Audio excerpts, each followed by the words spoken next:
بسم اللہ الرحمن الرحیم۔ آج کی ویڈیو میں جو ہم واقعہ بیان کریں گے وہ ہارون الرشید کے ایک بیٹے کے بارے میں ہے، جنہوں نے محل کی زندگی کو چھوڑ کر فقیری کو اختیار کر لیا تھا۔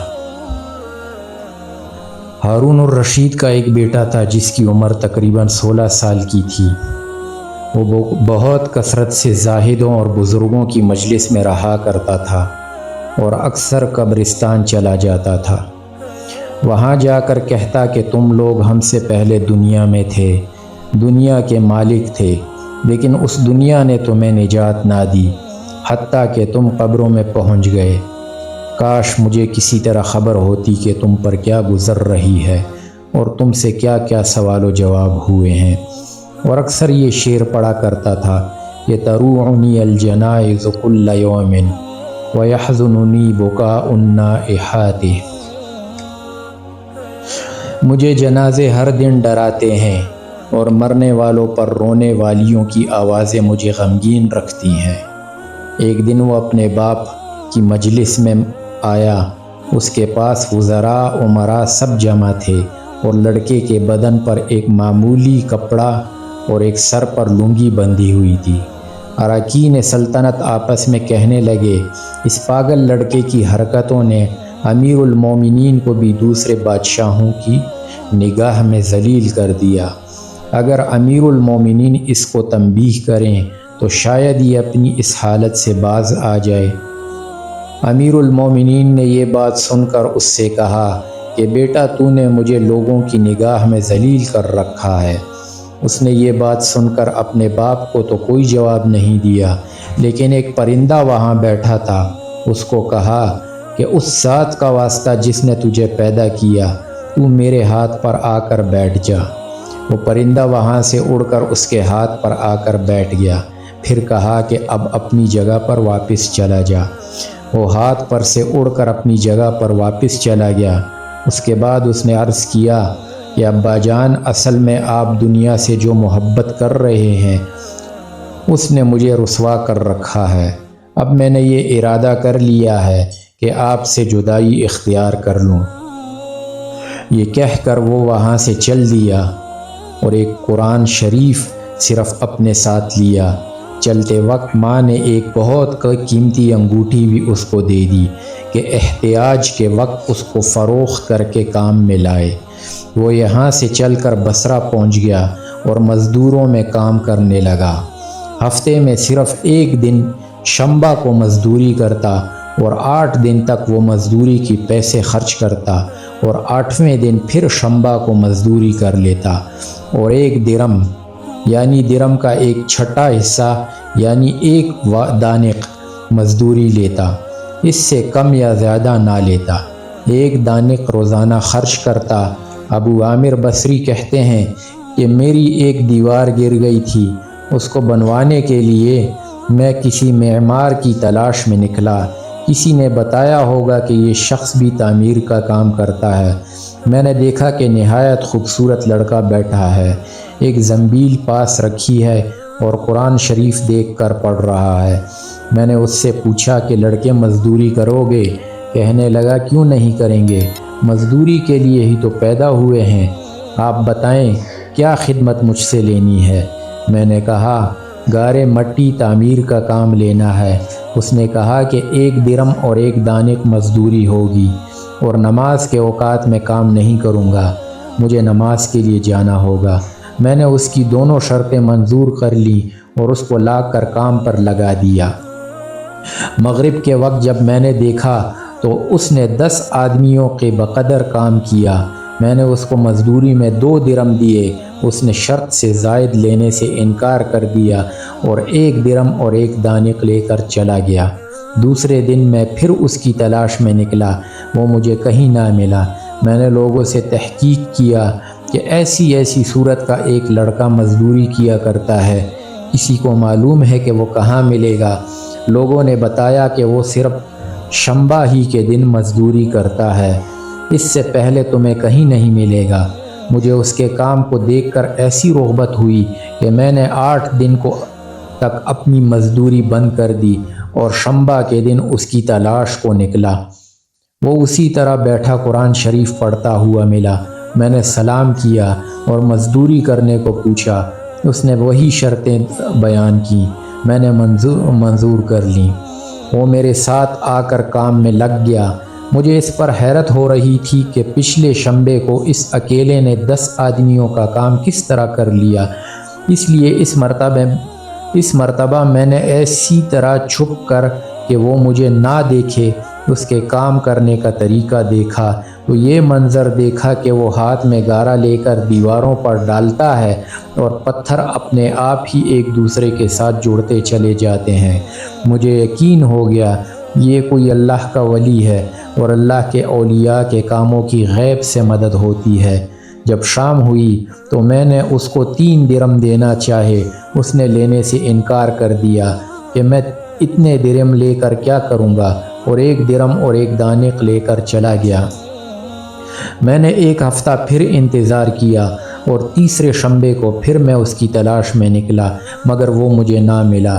میں نے لوگوں سے تحقیق کیا۔ ایک شخص نے بتایا کہ وہ 3 دن سے بیمار ہے، فلاں ویرانہ جنگل میں پڑا ہے۔ میں نے ایک شخص کو اجرت دے کر اس پر راضی کیا کہ وہ مجھے اس جنگل میں پہنچا دے۔ وہ مجھے ساتھ لے کر اس جنگل ویران میں پہنچا تو میں نے دیکھا کہ وہ بے ہوش پڑا ہے، آدھی اینٹ کا ٹکڑا سر کے نیچے رکھا ہوا ہے۔ میں نے اس کو سلام کیا، اس نے جواب نہ دیا۔ میں نے دوسری مرتبہ سلام کیا، اس نے آنکھ کھولی اور مجھے پہچان لیا۔ میں نے جلدی سے اس کا سر اینٹ پر سے اٹھا کر اپنی گود میں رکھ لیا۔ اس نے سر ہٹا لیا اور چند شعر پڑھے، جن میں سے 2 یہ ہیں کہ میرے دوست دنیا کی نعمتوں سے دھوکے میں نہ پڑ، عمر ختم ہوتی جا رہی ہے اور یہ نعمتیں سب ختم ہو جائیں گی۔ جب تو کوئی جنازہ لے کر قبرستان میں جائے تو یہ سوچتا رہا کر کہ تیرا بھی ایک دن اسی طرح جنازہ اٹھایا جائے گا۔ اس کے بعد اس نے مجھ سے کہا، ابو عامر، جب میری روح نکل جائے تو مجھے نہلا کر میرے اسی کپڑے میں مجھے کفن دے دینا۔ میں نے کہا، میرے محبوب، اس میں کیا حرج ہے کہ میں تیرے کفن کے لیے نئے کپڑے لے آؤں؟ اس نے کہا کہ نئے کپڑوں کے لیے تو زندہ لوگ مستحق ہیں۔ یہ جواب حضرت ابو بکر صدیق رضی اللہ تعالیٰ عنہ کا جواب ہے۔ انہوں نے بھی اپنے وصال کے وقت یہی فرمائش کی تھی کہ میری انہی چادروں میں مجھے کفن دے دینا، اور جب ان سے نئے کپڑے کی اجازت چاہی گئی تو انہوں نے یہی جواب دیا تھا۔ لڑکے نے کہا کہ کفن تو پرانا ہو یا نیا، بہرحال بوسیدہ ہو جائے گا۔ آدمی کے ساتھ تو صرف اس کا عمل ہی رہتا ہے، اور یہ میری لنگی اور لوٹا قبر کھودنے والے کو مزدوری میں دے دینا، اور یہ انگوٹھی اور قرآن شریف ہارون الرشید تک پہنچا دینا، اور اس کا خیال رکھنا کہ خود انہیں انہی کے ہاتھ میں دینا، اور یہ کہہ دینا کہ ایک پردیسی لڑکی کی یہ میرے پاس امانت ہے، اور وہ آپ سے یہ کہہ گیا ہے کہ ایسا نہ ہو کہ اسی غفلت اور دھوکے کی حالت میں آپ کی موت آ جائے۔ یہ کہہ کر اس کی روح نکل گئی۔ اس وقت مجھے معلوم ہوا کہ یہ لڑکا شہزادہ تھا۔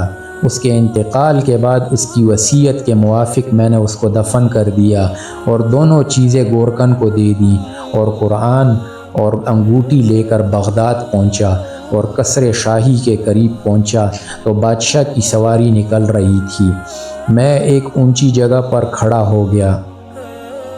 اول ایک بہت بڑا لشکر نکلا جس میں تقریباً 1000 گھوڑے سوار تھے۔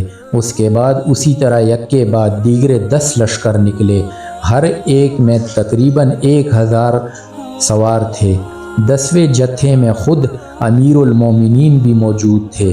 میں نے زور سے آواز دے کر کہا کہ اے امیر المومنین، آپ کو حضور صلی اللہ علیہ وآلہ وسلم کی قرابت اور رشتہ داری کا واسطہ ذرا سا توقف کر لیجئے۔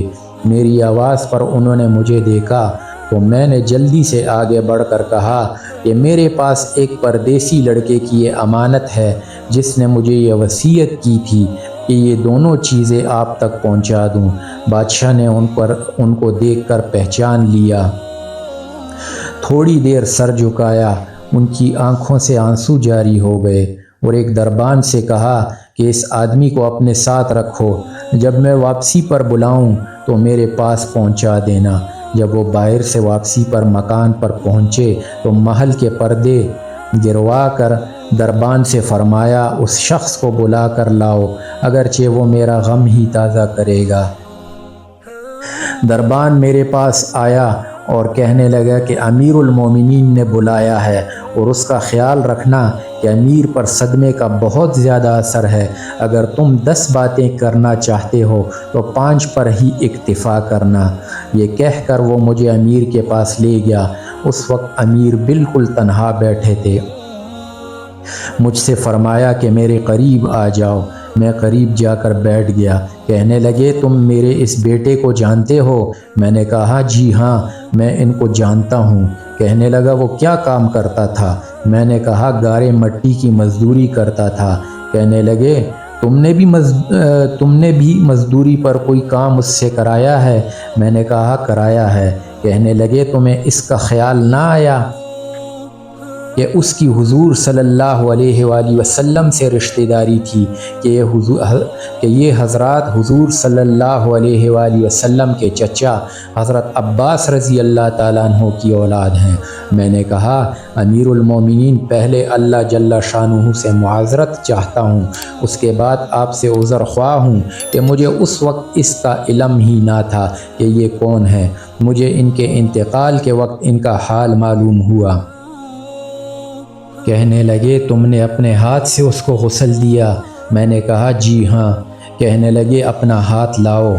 میرا ہاتھ لے کر اپنے سینے پر رکھ دیا اور چند شعر پڑھے جن کا ترجمہ یہ ہے: اے وہ مسافر جن پر میرا دل پگھل رہا ہے اور میری آنکھیں اس پر آنسو بہا رہی ہیں، اے وہ شخص جس کا مکان قبر دور ہے مگر اس کا غم میرے قریب ہے، بے شک موت ہر اچھے سے اچھے عیش کو مقدر کر دیتی ہے۔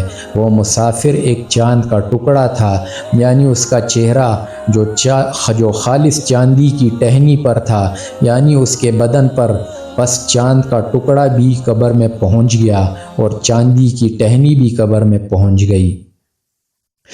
اس کے بعد ہارون الرشید نے بصرہ اس کی قبر پر جانے کا ارادہ کیا۔ ابو عامر رحمۃ اللہ علیہ ساتھ تھے۔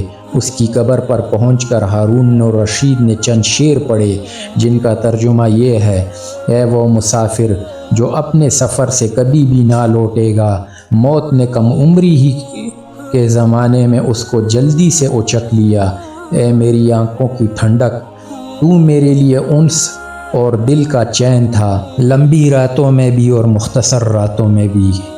تو نے موت کا وہ پیالہ پیا ہے جس کو عن قریب تیرا بوڑھا باپ بڑھاپے کی حالت میں پیے گا، بلکہ دنیا کا ہر آدمی اس کو پیے گا، چاہے وہ جنگل کا رہنے والا ہو یا شہر کا رہنے والا ہو۔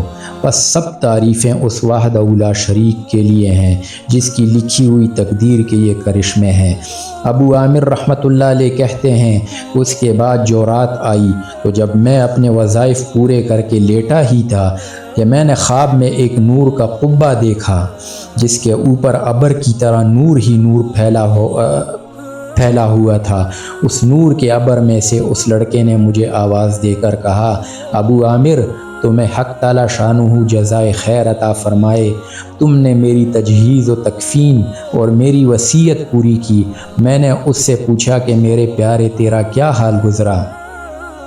کہنے لگا کہ میں ایسے مولا کی طرف پہنچا ہوں جو بہت کریم ہے اور مجھ سے بہت راضی ہے۔